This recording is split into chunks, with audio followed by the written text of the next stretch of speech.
Hello guys, আসসালামু আলাইকুম। সবরে কইয়ার তোরা 2 মিনিট শুনিয়ে দাও।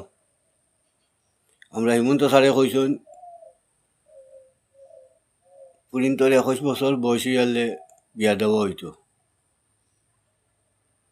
এখন যেটা ফুরিন 18 বছরও বুটা রইছেন, ইটা কিতা বাবা মনে মনে সারে তো ঠকি লইলা আমরা রে। আগে কইলে 18 বছর আর এখন কইন 21 বছর। এখন তো ফুরিনিটাও এক সমস্যাত পড়ছেন, ফুয়াইনি এক সমস্যাত পড়ছেন। ওই দিন কিমান চিন্তা করছিলাম যে 18 বছর এখন বার চাইলাই।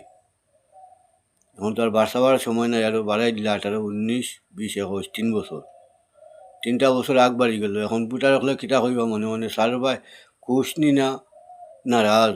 যেটা নয়া বুটা রইছেন তুমি তাই তোরা আমার কমেন্টও কইও চাইন দয়া করিয়া।